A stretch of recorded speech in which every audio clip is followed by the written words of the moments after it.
తాకట్లో ఉన్న మీ బంగారాన్ని విడిపించి ఆ రోజు ఆన్లైన్ రేటుకి కొంటాం. Sharma gold company. Welcome to Suman TV. యుద్ధాన్ని మర్చిపోతున్నాం మనం. యుద్ధం కలిగించిన బాధను మర్చిపోతున్నాం. యుద్ధానికి దారి తీసిన పరిస్థితుల్ని కూడా మనం మర్చిపోతున్నాం. ఎందుకంటే మనకు మరుపు చాలా సహజమైనది. కానీ పాకిస్తాన్ మర్చిపోవట్లేదు.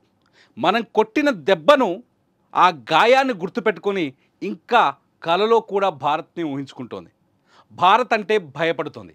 ఈ మాట చెప్పడానికి నాకు చాలా ధైర్యం ఉంది. ఎందుకంటే పాకిస్తాన్ చేస్తున్న చర్యలు, తీసుకుంటున్న నిర్ణయాలు, పాకిస్తాన్కు అందుతున్న సహాయాలను చూస్తే ఒకసారి మీకు అర్థమవుతుంది. చాలా స్పష్టంగా ఒక విషయం చెప్తాను. చాలా మొదటి విషయం ఏంటంటే పాకిస్తాన్కి IMF $2 బిలియన్ ఆర్థిక సహాయాన్ని అందించింది. 20,000 కోట్ల రూపాయల ఆర్థిక సహాయాన్ని. ఈ ఆర్థిక సహాయాన్ని పాకిస్తాన్ ఏం చేయబోతుంది? IMF $2 billion. IMF నిజానికి ఈ అమౌంట్ ఆల్రెడీ నిన్ననే ట్రాన్స్ఫర్ అయినట్టుగా కూడా కొంత ప్రచారం జరిగింది. ఈ డబ్బునంతా తీసుకొచ్చి పాకిస్తాన్ ఏం చేస్తుందో తెలుసా? ఇప్పుడు సరిహద్దుల్లో సైన్యాన్ని పెంచుకోవడం, యుద్ధ సామాగ్రిని పెంచుకోవడం, యుద్ధ సామాగ్రిని కొనుగోలు చేయడానికి ఉపయోగిస్తుంది. దాంతోపాటు ఉగ్రవాద సంస్థలు ఏవైతే ఆపరేషన్ సింధూర్లో మన దాడుల్లో నేల కూలినాయో ఆ ఉగ్రవాద సంస్థలకు సంబంధించిన భవనాల్ని పునర్నిర్మించే ప్రయత్నం చేస్తుంది. మళ్ళీ నిర్మించేందుకు పైసలు ఇస్తుంది. మసూద్ అజార్ గారికి పైసలు మళ్ళీ ఇచ్చింది. దాదాపు 14 కోట్ల రూపాయల పాకిస్తాన్ కరెన్సీని అప్పచెప్పింది.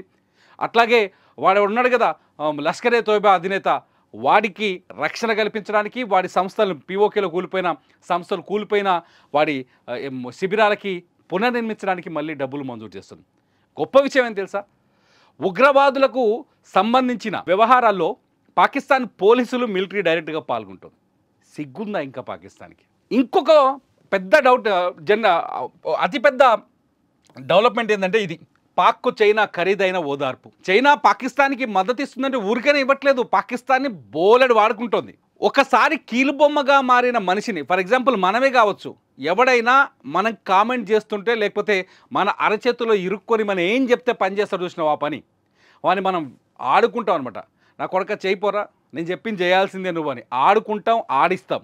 అది సహజమైన మనిషి గుణం. అది సేమ్ ఇప్పుడు చైనా చేతుల్లో కీలుబొమ్మగా మారిన పాకిస్తాన్ని ఒక గేమ్ ఆడుతుంది.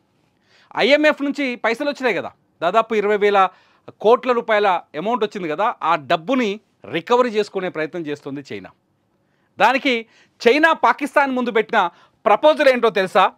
వాళ్ళ దగ్గరున్న J-35 అనే యుద్ధ విమానాన్ని, 5th జనరేషన్ యుద్ధ విమానాన్ని కొనుగోలు చేయమని పాకిస్తాన్కి ఒక ఉచిత సలహా ఇవ్వడం. ఇంకా చెప్పాలంటే పాక్కు ఖరీదైన ఓదార్పు చేయడం. అమ్మా పాకిస్తాన్, ఇప్పటికే భారత్ కొట్టిన దెబ్బకి విలవిల్లాడిపోతున్నావు. మీ ఎయిర్ బేస్లన్నీ నాశనం అయిపోయినాయి. 11 పట్టణాల్లో సరిహద్దులో మీరు పెంచి పోషించిన ఉగ్రవాద శిబిరాలని నాశనం అయిపోయినాయి. ఒకవేళ భారత్ గనక మళ్ళీ ఏ రఫేల్తోనో సుఖోయ్తోనో అటాక్ చేసిందనుకో, నీకు తట్టుకునే కెపాసిటీ లేదు. కాబట్టి రఫేల్, సుఖోయ్ని తట్టుకునే శక్తి, అదే అమెరికా దగ్గర కూడా ఇంకొక జెట్ ఎయిర్వేస్ ఉంది కదా, అమెరికా దగ్గర ఉన్న ఏంటది F-35, రఫేల్, F-35 లాంటి యుద్ధ విమానాలని తట్టుకునే శక్తి ఉన్న మా J-35 తీసుకోండి. ఇది జింగ్పిన్ 35 అనుకోవచ్చు. మన దాన్ని J-35 యుద్ధ విమానం కొనుక్కోండి. దీనికి చాలా తక్కువ ఖర్చులో 50%లోనే మేము ఇస్తామని చెప్పేసి పాకిస్తాన్ ముందు బేరం పెట్టింది. 50% రిబేట్కి ఇస్తామని చెప్పేసి 30 యుద్ధ విమానాలు కొనుగోలు చేయమని పాకిస్తాన్కు ఒక ప్రపోజల్ పెట్టింది. అందుకు పాకిస్తాన్ ఒప్పుకుంది. ఈ ఆగస్టులోనే ఆ J-35 ఏదైతే ఉందో ఆ J-35ని పాకిస్తాన్కి అందించడానికి ఏర్పాట్లు జరుగుతున్నాయి. J-35ని పాకిస్తాన్కి అందించడం వల్ల చైనాకి కలిసి వచ్చే అంశం ఏంటంటే, చిన్న తుప్లీ దేశాలు కొన్ని ఉంటాయి, చాలా అంటే తక్కువ ఖర్చుతో బతికే దేశాలు, ఆదాయం తక్కువగా ఉన్న దేశాలు చూసినావా, సాధారణంగా యుద్ధ విమానాలు కానీ యుద్ధ సామాగ్రి కానీ ఎవరి దగ్గర ఎక్కువగా ఉంటారంటే America, Russia, South Korea, France దగ్గర ఎక్కువగా ఉంటారు. ఎందుకంటే అత్యాధునికమైన, బలమైన, శక్తివంతమైన యుద్ధ సామాగ్రి వీళ్ళ దగ్గర ఉంటుంది. ఇది వీళ్ళు కాకపోతే టర్కీ లాంటి దేశాల దగ్గర ఉంటారు. అజర్బైజాన్, ఆర్మేనియా యుద్ధంలో కొంత పురుగు వచ్చింది కాబట్టి టర్కీ లాంటి దేశాల దగ్గర ఉంటారు. కానీ చైనా దగ్గర కొనేంత పత్ల, ఇది తోకపడాసు లాంటివి మనకు చాలా స్పష్టంగా అర్థమైపోయింది. మొన్ననే భారత్ దెబ్బకి వాళ్ళ ఎయిర్ బేస్ మొత్తం నాశనం అయిపోయింది. చైనా ఏం తట్టుకోగలిగింది? వాళ్ళ దగ్గర ఉన్న రాడార్ వ్యవస్థ భారత బ్రహ్మోస్ క్షిపణి ముందు సర్వనాశనం అయిపోయింది కదా, మొత్తం తుక్కు అయిపోయింది పాకిస్తాన్. సో అయినప్పటికీ మేము అంతకంటే శక్తివంతమైన యుద్ధ విమానాలు ఇస్తాం, ఈసారి భారత్ పైన నిప్పుల వర్షం కురిపించవచ్చని పాకిస్తాన్ని మభ్యలో పెట్టి ఈ 20,000 కోట్లనేగా వాటిని మెల్లగా ఇట్లా లాక్కునే ప్రయత్నం చేస్తాం చైనా. ఏదో చెప్పింది కొత్తగా, ఏం చెప్పిందంటే తక్కువ ఈఎంఐలు కట్టుకోండి, కొంచెం అమౌంట్ ఇవ్వండి, 50% డిస్కౌంట్ ఇస్తాం మీకు, మా యుద్ధ విమానాలు కొనుగోలు చేయండి. చైనా చేసిన ఈ కుట్ర వెనుక అతిపెద్ద రాజకీయం ఉంది. రక్షణ రంగ నిపుణులు చాలామంది చెప్తున్నారు. ఏం చెప్తున్నారంటే, బాబు వీళ్ళు తయారు చేసిన ఈ యుద్ధ విమానాలు కావచ్చు, బాంబులు కావచ్చు, రాకెట్లు కావచ్చు పాకిస్తాన్కి ఇస్తే వాళ్ళు ప్రయోగించి భారత్ మీద అవి సక్సెస్ అయినాయో ఫెయిల్ అయినాయో చెప్తారు. ఫెయిల్ అయినాయి అనుకో వీళ్ళు మంచిగా కొత్త తయారు చేస్తారు, మళ్ళీ దాని మీద టెక్నాలజీ మీద కాన్సన్ట్రేషన్ చేసి ప్రయోగం చేసి మళ్ళీ కొత్త తయారు చేసి దాన్ని అమ్మకానికి పెడతారు. సక్సెస్ అయిందనుకో, చూడు మా యుద్ధ విమానాలు ఆల్రెడీ కథన రంగంలోకి దిగాయి, మీరు కొనుక్కోండి అని ఇతర దేశాలకు సలహాలు ఇస్తారు. ఆఫ్రికా చిన్న దేశాలు చాలా ఉన్నాయి లిస్టులో, ఇటువంటి దేశాలకు అమ్మడానికి ప్రయత్నం చేస్తారు. మిడిల్ ఈస్ట్ దేశాలు కొన్ని ఉన్నాయి కొనడానికి.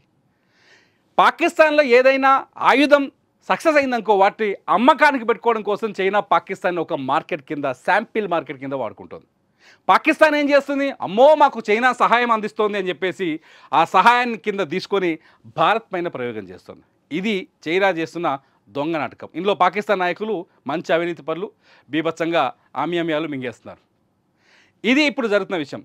కానీ చైనాకి 2 ఉద్దేశాలు ఉన్నాయి. ఒకటి వాళ్ళ యుద్ధ సామాగ్రిని అమ్ముకోవడం, 2 పాకిస్తాన్కి మద్దతు ఇచ్చి భారత్ని ఏదో రకంగా ఇబ్బందులకు గురి చేయడం. ఈ 2 లక్ష్యాలు చైనా నెరవేర్చుకుంటుంది. సో పాకిస్తాన్ చేస్తున్న పాపాలకి చైనా పాపాలు కూడా తోడవుతున్నాయి. ఎప్పటికైనా వీళ్ళకి సమాధానం చెప్పాల్సింది మాత్రం భారతే. మీరేమనుకుంటున్నారు? ఇండియా ఒక పాకిస్తాన్కి మాత్రమే బుద్ధి చెప్తే సరిపోతుందా? చైనాకి కూడా బుద్ధి చెప్పాల్సిన అవసరం ఉందా? టర్కీ మీద ఏ విధంగా అయితే తిరగబడ్డారో భారతీయులు, ఇప్పుడు చైనా పైన కూడా అలా తిరగబడాల్సిన అవసరం ఉందా లేదా? మీరేమనుకుంటున్నారు? ఈ వీడియో కింద ఖచ్చితంగా కామెంట్ చేయండి. చూస్తూనే ఉండండి సుమన్ టీవీ.